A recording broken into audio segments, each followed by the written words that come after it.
J.D. Vance came across as calm and collected.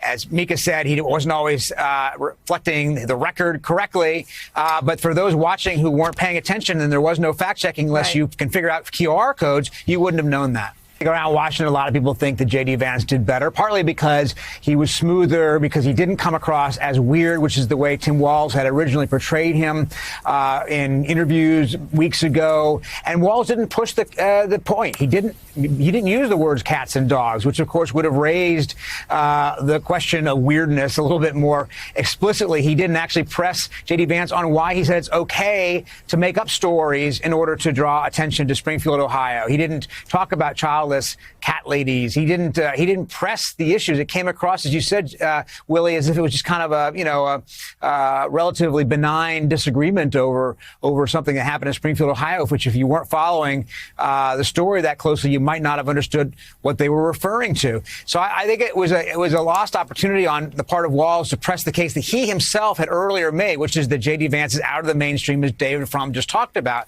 because that didn't come across last night in the debate. J.D. Vance did a good job for himself of introducing himself. Tim Walz didn't even introduce himself until about 40 minutes into the debate.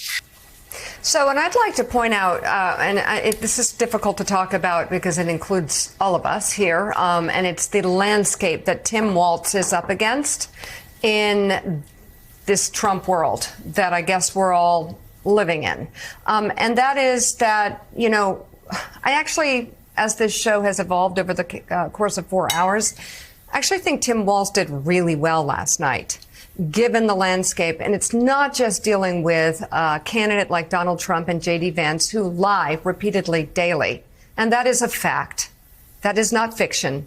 And the Washington Post even tried to track Trump's lives. And I think they ran out of paper.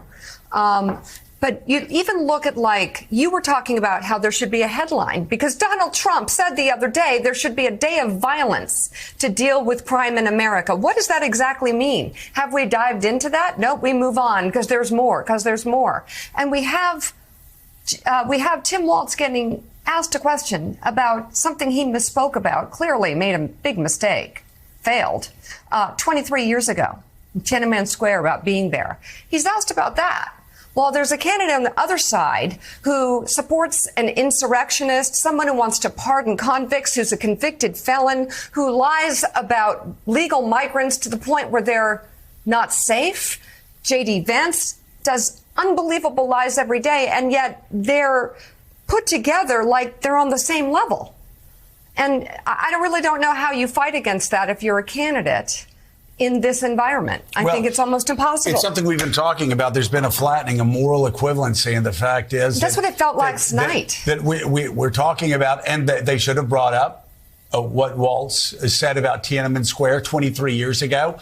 But again, the flattening of it, I saw this last night in pre-debate conversations on another network where somebody said, well, Tim Walz exaggerated about this, or 23 years ago, or exaggerated about that 30 years ago, where you have on stage, Willie, 30 minutes ago, a guy that is lying about his own district, his own state, a guy whose governor, who's in his own party, has to say, no, stop lying about people who are legally working in Springfield and contributing to the economy. Stop spreading the hate. Stop right now. Like the attempt by the media to level things out is pretty remarkable. I think,